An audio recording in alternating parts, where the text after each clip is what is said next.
How's it going, everybody? Bryan Alvarez here on Wrestling Observer Live. We are here every day, Monday through Friday, noon Pacific, 3 Eastern, Sundays, 3 Pacific, 6 Eastern.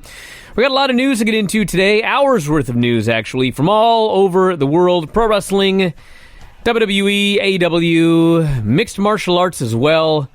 A lot of not good things happening in mixed martial arts. We can talk about all of that today if we have time for it.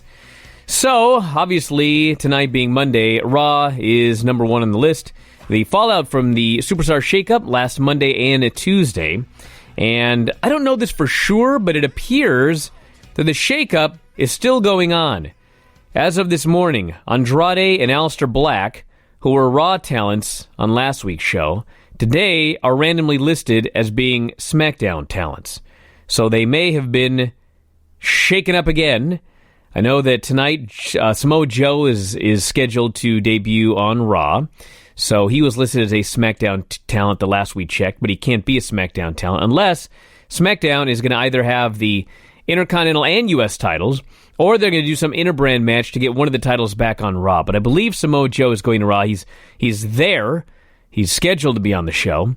So that's the latest on Joe. Nikki Cross, who was not shaken up anywhere, she's also scheduled to be on Raw, but that also could change because, as noted, it appears there are still changes going on. So we'll find out more tonight, but that is the lineup for the Superstar Shakeup people that we know about as of today. We've also got the SmackDown show tomorrow. They've got announcements. I don't know what's going on Raw at the moment. We can check the Raw 5-point preview, but tomorrow they have announced that Kofi Kingston will be facing Shinsuke Nakamura in a non-title match with Xavier Woods and Kevin Owens in Kingston's corner. And also a face-to-face segment with Becky Lynch and Charlotte has been announced for SmackDown.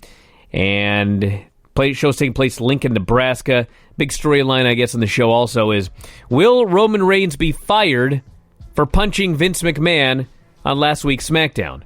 My guess is that Roman Reigns will not be fired for punching Vince McMahon, but I guess we'll have to wait and find out. And we'll kick off all the news with Mike Sempervive after the break. Wrestling Observer Live. Back in the show, Bryan Alvarez here, Wrestling Observer Live. Mike Sempervive, also WrestlingObserver.com. We got a million things to talk about here today. Do you hear me? A million. Not the least of which is the Superstar Shakeup, still apparently being shaken up as we speak. And Hamish here, very upset.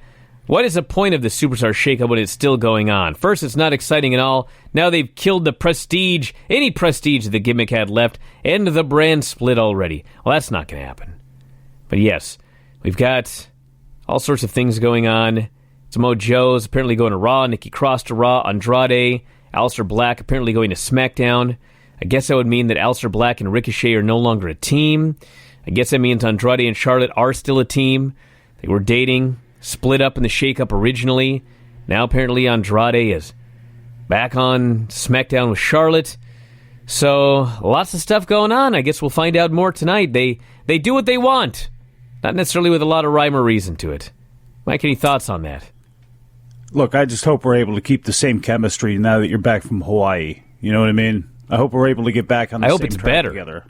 I hope it's better, too. It can't get much worse, can it? But everybody was wondering about this whole deal with Charlotte, and if Charlotte was really happy that her man and her, and they are together, folks, because they've got Instagram, and they've liked showing themselves off together on Instagram. So they are together, and that was the one off-screen partnership that seemed to be sticking out like a sore thumb, that those two folks weren't on the same roster. Well, now that they are, and because of Zelina Vega going back over because of Andrade, that means Aleister Black now goes over. And yeah, I guess that is up in the air for what it means for Ricochet, although I guess it doesn't matter either way. There's people like Cedric Alexander. There's a zillion and one people that Ricochet can work with on Raw, but if they want to keep them together on SmackDown, then that's fine as well, too. It's not like it really matters either way. He hasn't been established yet, so no big deal there, although I am a little bit surprised that Hamish is upset over the sanctity of the draft being completely torn asunder by these types of things. It's not just him. Brandon here. Charlotte Flair's influence worked again. They killed the Superstar Shakeup. You don't upset the queen. By God. I'm sure I'll get even more of those today. Now it's all Charlotte's fault by everybody that the Superstar Shakeup has been. I just can't wait for somebody to say this is somehow Sasha's fault in all of this. Sounds like Charlotte, this person says, has a lot of pull getting him back on Smackdown. My God. The anti-Charlotte brigade out in full force. Maybe the pro Sasha brigade will come out today as well. We can really ruin this show. Were people really that excited to see Andrade on Raw? That hey, listen, is that what this is Andrade about? Andrade showed up on Raw, and he beat Finn Balor. He did, and then Finn Balor went to SmackDown. So if anything, I was pissed off because they shot an angle for a championship match and then just ruined it by drafting one of the guys to the other show. Now at least we can do a follow up to that. I'm fine with that. Maybe it was Aleister Black. Maybe they realized, oh my God, we shot an angle and then drafted the guy to the wrong show. Oh, no. We better get him over there. No, not at all. Hey, there's a million things. You don't think... this is Hold Charlotte. Hold on a second. Yeah. You don't think that they knew going in that Charlotte and Andrade were together, like it was an accident that they put them on separate brands? So there's two things that happen here. Either people really complained about it, or they did something without thinking. Now, if I look back at the last year of WWE, I mean, honest to God, the most likely thing to me is they did something without thinking. Or, more likely, they did something, they were overthinking everything, and they overthought it to such a degree that they forgot something. That's the story of WWE over the past year. Am I wrong about that? No. Look at the build to WrestleMania. Yeah. They overthought it in the most ridiculous manner possible. They just overthought everything. They overthink everything. Dude, I'm not saying you're not wrong, because they do. And that's why I could see at the last minute somebody said last week, well, we want Andrade on Raw. And he ended up there and people went, oh, Charlotte's going to be pissed. And it's, well, what can we do about that? I think that might be more likely the case. They could have did something vindictive where they wanted to break him up or something like that. Whatever, fine. But I think it may just be more that, and now they're making another knee-jerk move to move him back over. If they don't think about a whole lot, or sometimes they overthink, which, leads to bad results, I think that's just what this was about. It was just sloppiness, and that's what happened, and now they're correcting it. That's probably as simple as that. At this point, regarding WWE and the June pay-per-view, the only thing we know, this from WrestlingObserver.com, June 16th Backlash, the June 16th Backlash pay-per-view, scheduled for San Diego, has been canceled. Presumption is it is being canceled because of the June 7th show in Saudi Arabia, which has not been announced, but that is the scheduled date for it. They are selling tickets for shows that weekend in the U.S. for both the Raw and SmackDown tours. Still don't know anything conclusively regarding the planned June 8th TakeOver show in San Jose. WWE has shows scheduled for June 7th in Salt Lake City, June 8th in Denver, Boise, and TakeOver in San Jose, June 9th in Oakland and Fresno. It's weird. I mean, it's another thing. It's like you just now figured out that you're moving the Saudi show and you have to cancel a pay-per-view in June. It's April right now. It's almost May. It's like a year. It's like a month and a half out. Like, what's going on with this company? Last I heard is they're probably going to be adding a show in Tacoma, of all things, so I can go to that one. But yes, looks like no Backlash right now. Going to Saudi Arabia. They just found out they're going to Saudi Arabia in June, I guess.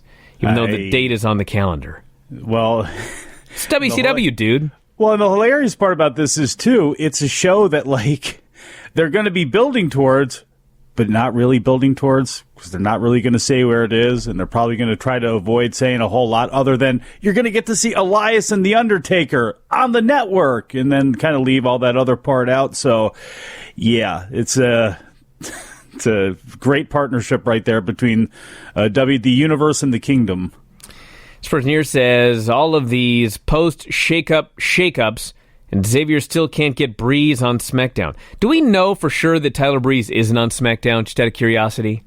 Are we sure about that? And really, does it matter? The last time I saw him, he was in NXT.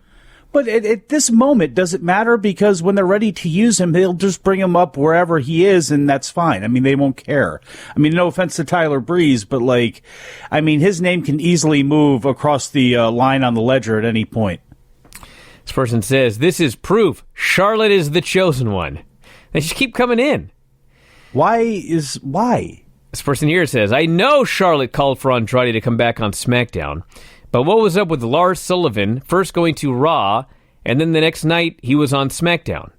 Well, actually, this one I could kind of explain. It's ridiculous, but I'll try to explain it. So, the people that got called up from NXT, they were on both brands until they were drafted.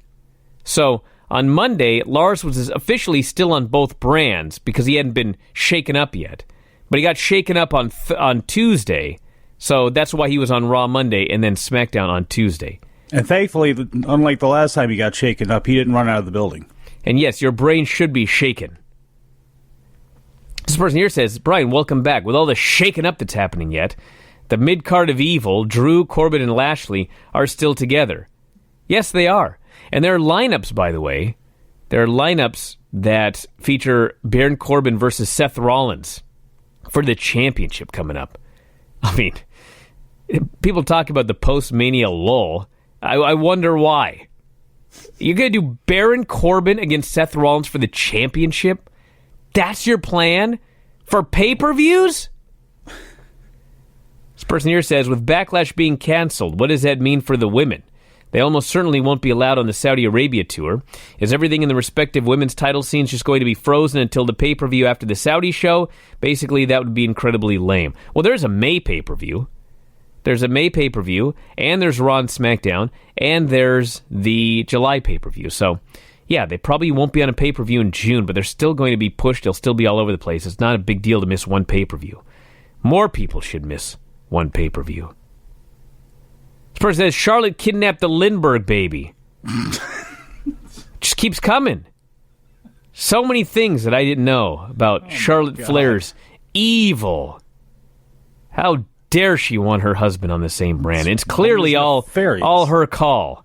That's not her husband now. That's I'm sorry, boyfriend. Her man's. Last night, The Shield defeated Drew McIntyre, Baron Corbin, Bobby Lashley. A special on the WWE Network.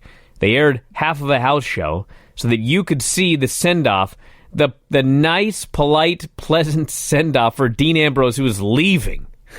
He's getting the hell out of here because he's sick of this place. He's going to go somewhere else.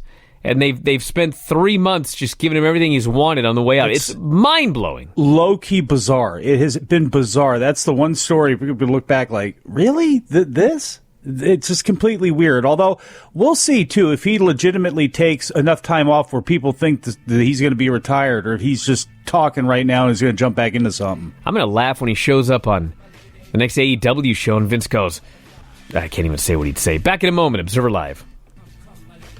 Back on the show, Bryan Alvarez here, Wrestling Observer Live. Mike Sempervive, also WrestlingObserver.com. Got a couple of big matches coming up. This coming Saturday night. Saturday night, everybody. All Pro Wrestling. James Logan High School, Union City, California. Saturday, April 27th. Special fundraising event benefiting the Ballet Folklorico group at James Logan High School. Bell time 7 p.m. this Saturday. Jacob Fatu will defend the APW Universal title versus Luster, the Legend of Scum. We've got the APW Internet title, Will Power Hobbs versus the Flying Lion Marcus Lewis. And for the APW Junior Heavyweight Championship, I will be challenging the Jungle Boy for his title. This coming Saturday night, a championship match for All Pro Wrestling. UnionLanding.eventbrite.com for tickets. I believe that the Doctor of Lucha is going to be attending the show if you'd like to meet him as well. UnionLanding.eventbrite.com. All Pro Wrestling this coming Saturday night. Union City, California, James Logan High School. Don't miss it. It's going to be an awesome time. How's your weight cut going? Dude, I'm actually way down. I'm trimming down for this Dragonfly division or whatever they call it. So I'm ready to go. And also, it was announced, I guess, this weekend that, yes, June 1st, Black Label Pro, I will be facing Marco Stunt. What? I'm getting my hands on him again. Apparently, he was having a match with his brother, and my music played, and he was distracted, and he was beaten. I have no idea how that happened. But afterwards, he was very angry, and he issued a challenge to me for June 1st, and thus I will be there at B Label Pro. For more information, Black Label Pro. We'll talk more about that in the coming weeks. I am not looking past Jungle Boy, however, so I will no longer talk about this for the moment. I am concentrating on Jungle Boy this coming Saturday night for All Pro Wrestling. You got that extra inspiration as well too, or at least half of you does. That this ballet folklorico. What is this here? Do you have? What are you talking about, mumble mouth? Ballet folklorico. Ballet folklorico. Folklorico. Is there any inspiration in this in your family? Do you get any inspiration culled from that? You don't want to embarrass any of your ancestors that may have done the Great Spanish Dance? Everyone, I'm looking at this WWE Raw preview here on WWE.com. Mm-hmm. There's no information about anything. Or folklorico. Except for one thing, which I had not thought about, but I now understand. They're doing a preview about whether The Miz has unfinished business with Shane McMahon. I had forgotten about this, but in fact, Shane McMahon is not the GM of Smackdown, everyone. The McMahon family is the GM of both brands. That means that Shane is on both shows. So I thought the feud was over because Shane beat Miz at Mania, and then Miz got drafted to Raw. I was wrong. Can never this be over. Feud must continue. Miz and Shane McMahon. Dusty and Ole. So you can all look forward to that one. This person here, I got so many text messages during the break. Person says, Lars is 330 pounds, but he's smaller than Brock, The Rock, and even John Cena. No, my friend, he is not. I have seen Lars Sullivan live. He is enormous. He's gigantic. Person here says, I know you've talked about this. Well, what's the deal with CM Punk? Funny you should ask. There was a show this weekend, an independent show, and West Dallas, Wisconsin, at a building he used to perform in often when he was just starting out. It was the very last show in the venue. And so during the show, somebody covered head to toe with a sweatshirt and mask ran in during a match, hit a, as Dave wrote here, terribly sloppy GTS, and ran off. He writes, because he's lost a lot of weight or maybe covered up, it really didn't look like him, didn't move like him, and the GTS hardly looked like him, but it was him, evidently wanting to do something in the building. Apparently there's a photograph of CM Punk that's out there, and in fact he's wearing the same sweatshirt that this mystery man wore when they ran in. And I will defend CM Punk somewhat from the allegations that it didn't look like him, move like him, and it was a terribly sloppy GTS.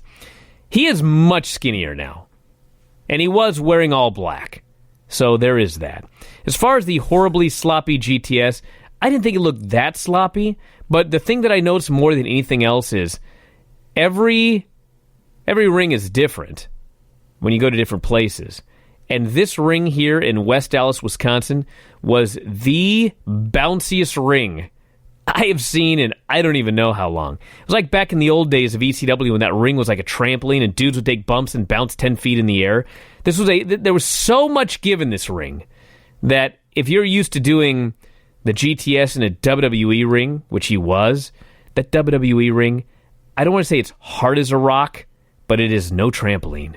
And so I can understand the move looking different being delivered in a ring like that. But anyway, he did that, and the rumblings are this is not the first time that he's run in and done something in a mask over the last several years, but I do not see this being the beginning of an imminent return, particularly to WWE. I suppose he could do something for AEW, but even after the All In show, I mean, he did interviews and he made it very clear, I'm done with wrestling. I don't want to do anything with wrestling. I'm finished with it. Obviously, he's not totally finished because he did this, but I don't think you're going to be seeing a lot of CM Punk, but I've been wrong before. Well, I mean, you can do this and be totally finished with the business. You know, he's going in like he was Ace Steel, right? I mean, one of the guys that helped train him, and I guess he came up with Colt in Chicago and everything. So you can be done with the business on a regular basis and still go in and want to have fun with your friends. And I think that's really all this is. And if he has been doing this in masks over the last couple of years, then good for him and good on him. So I don't, everybody's rushed to like, what does this mean? It means he went and like had fun with his friends that somebody asked him to do in the last time this building was being run that he's got good feelings about. So he can probably let it go right there. Today it was announced, and I believe actually, let me investigate something here because I just saw something moments ago online. No, it's not. My Uncle Wayne has got his dates mixed up. It's not actually Goldust's birthday today. That was a week ago. But anyway, it was announced today that Cody Rhodes' opponent for Double or Nothing is, in fact, Dustin Rhodes. Show is All Elite's first event, taking place at the MGM Grand Garden Arena in Las Vegas, Saturday, May 25th. Dustin was the focus of the AEW Double or Nothing series of videos this week, saying he loves Cody, is proud of him, but discussing a rift that exists between them. Painted half of his face in the video, saying the red stands for life, the black stands for death.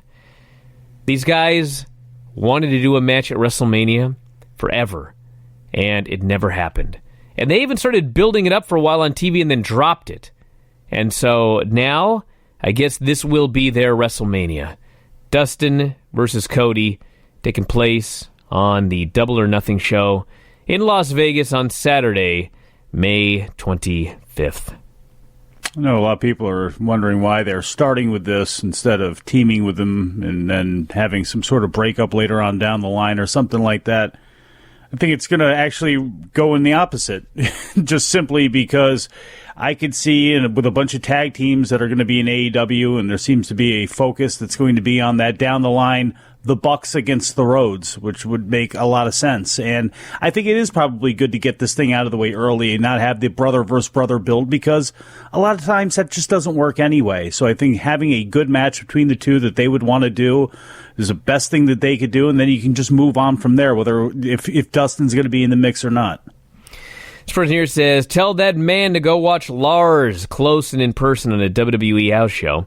The television presentation hinders his size by a significant margin. I can also tell you this. I've never met Lars, okay?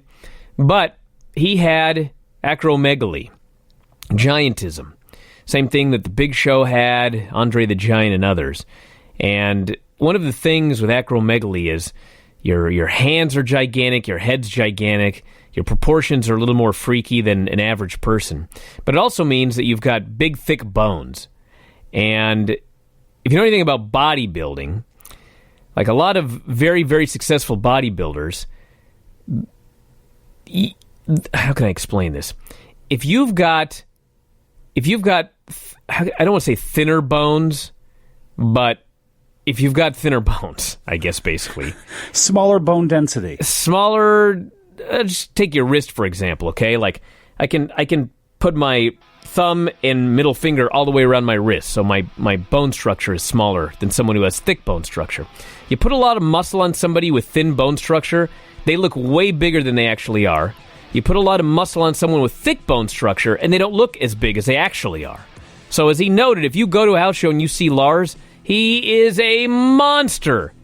But it may not come across that way on television. Back in a moment, Observer Live.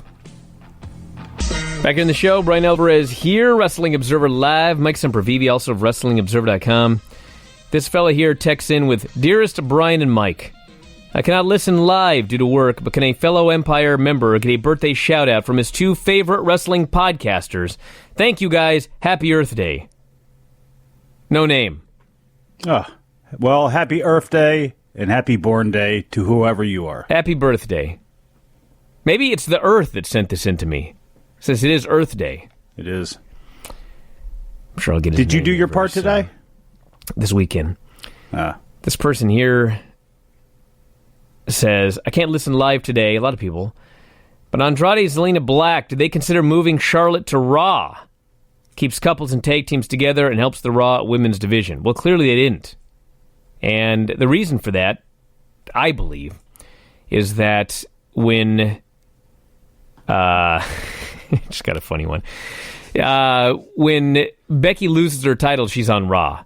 And so they wanted Becky and Raw on different brands. Because I think the ideas are going to keep them separate until next year's WrestleMania after whatever they do over the next couple of months. So that is the story there. PW Insider is saying that Andrade and Zelina were moved back to SmackDown due to a request from Fox requesting a major Latino star for the show. Perhaps that's true. But, I don't know. I mean, seriously, everybody. Can we just stop for a second here? This is a serious question about WWE, okay?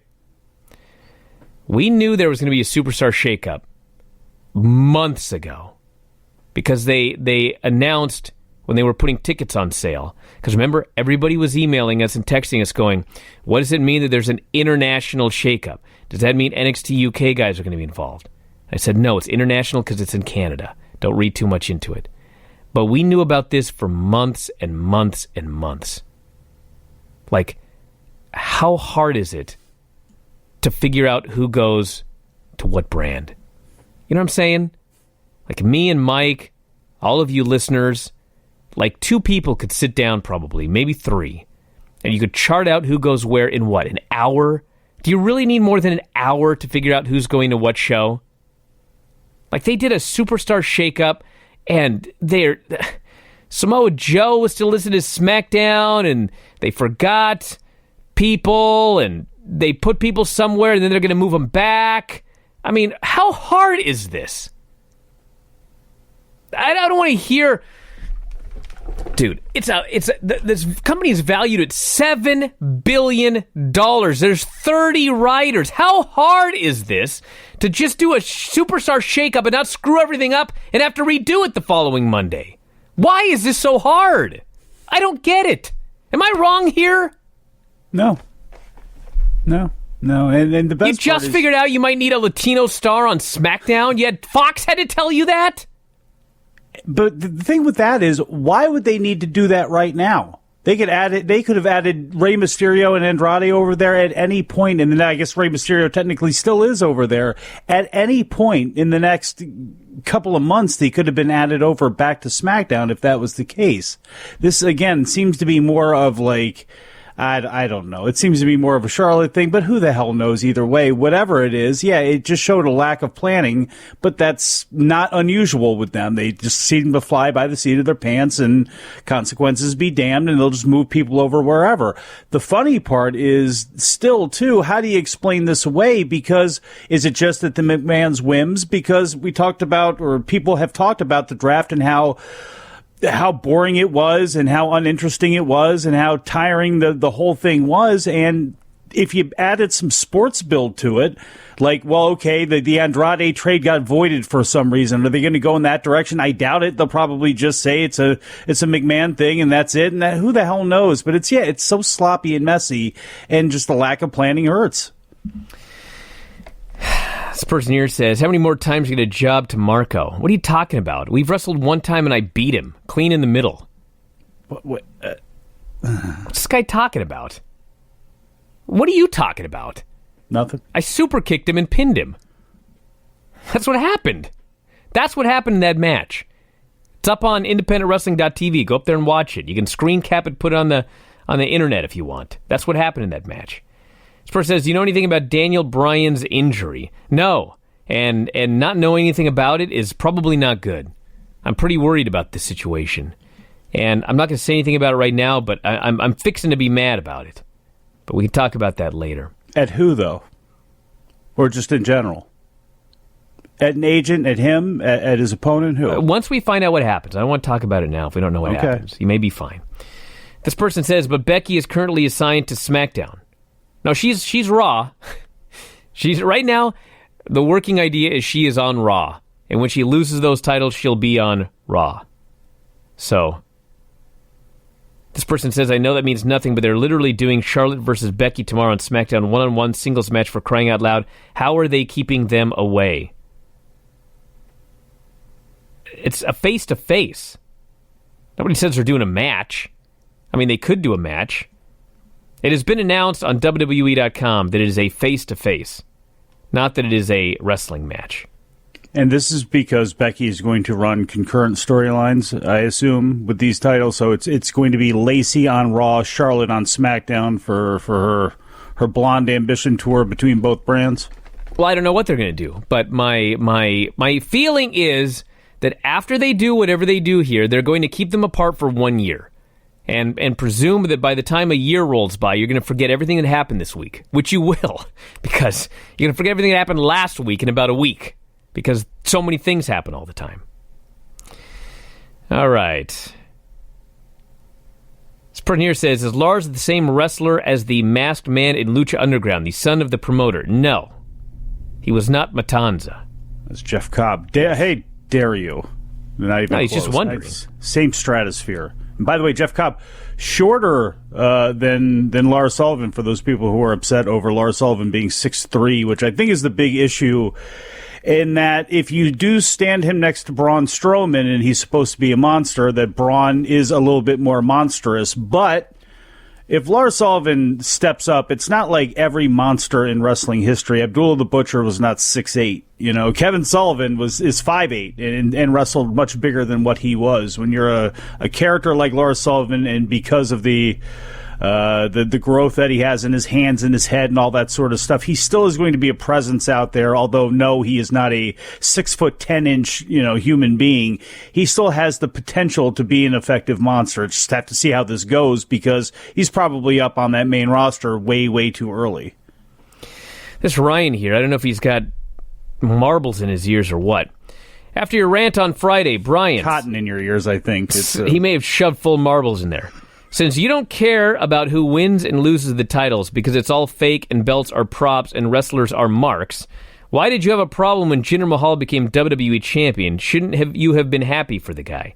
Could we possibly have messed up anything that I've said in like 10 shows over the last couple of weeks any worse? This is what I'm trying to explain to everybody, okay? Wrestlers are like actors in a film. They are playing roles. They are told what to do. It's a story. It's not real. The belts aren't real. Do you understand what I'm saying? They're not, okay? Now, in the movie, on WWE television, the belts should be presented as being the most important things in the company. So, WWE should promote the WWE Championship as the most important thing that everybody wants. It is a prize that everybody wants to get, okay? But that's the story. In real life, everybody is an actor, and sometimes certain actors portray the champion, and sometimes they don't. Now, it ain't 1986 where if you're the champion, you're going to be touring all over the world and getting a percentage of the gate and making more money than anybody else, okay? Charlotte is going to make the same money whether she's champion or whether Carmella is champion. I guess maybe you could argue that they'll make a little more money because if you're the champion and you're promoted on TV more than someone who's not champion, maybe you'll sell some more merchandise or whatever. But, like, nobody's making an extra $1 million because they got that belt around their waist. You're there as a pawn in a chess game. That's what this is, as one of the workers. That's totally different with the way the belt should be portrayed on television. I can't believe I'm explaining this right now.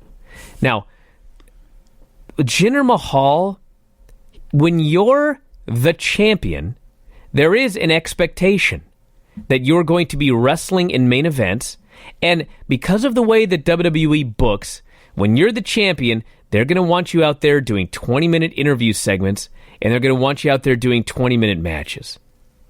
Jinder Mahal is incapable of doing 20-minute promos as a main eventer and 20-minute championship matches.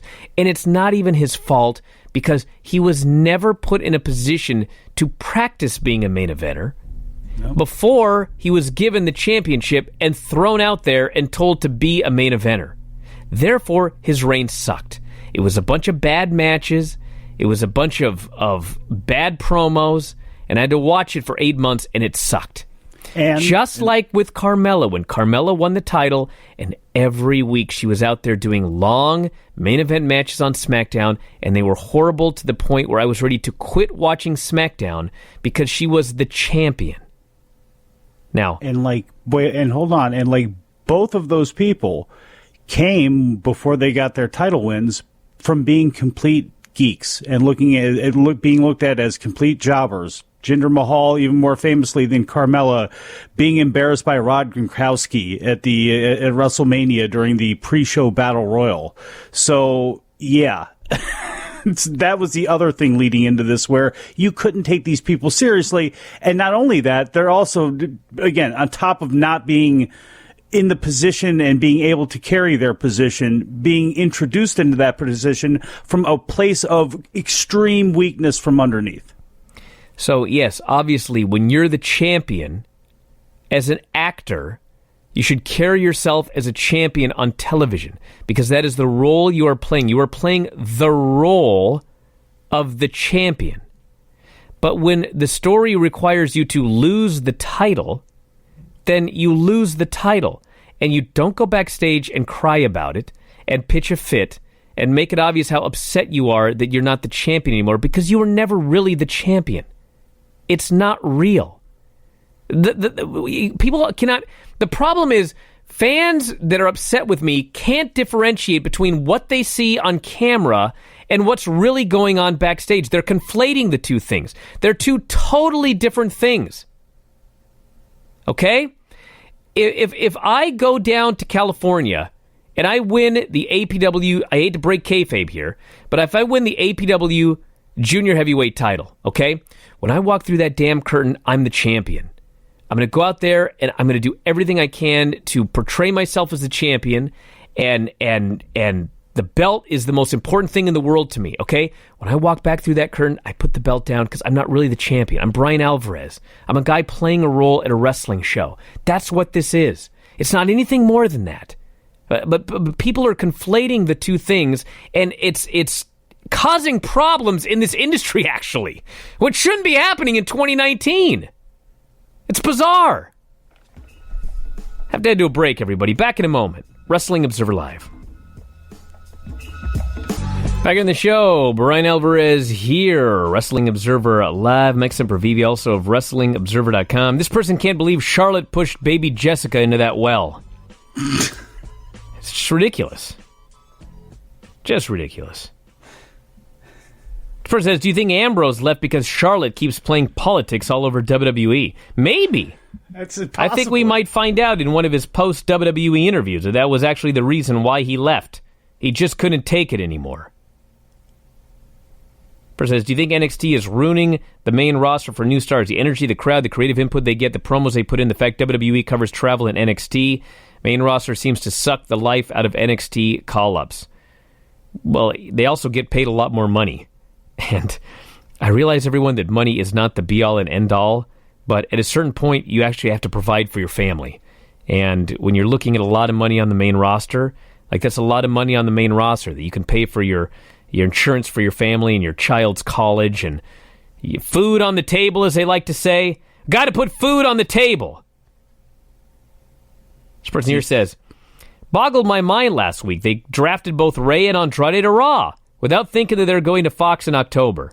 Yeah, 3 months they had to plan a Superstar Shakeup, and nobody thought, put all the Hispanic stars on Raw. That was a dumb idea. This person also says, looking at the current Raw roster, Zelina is still listed as Raw, but Andrade and Black are listed on SmackDown. Is that a mistake? Or is WWE more screwed up than we think? I don't know. I guess we'll have to find out.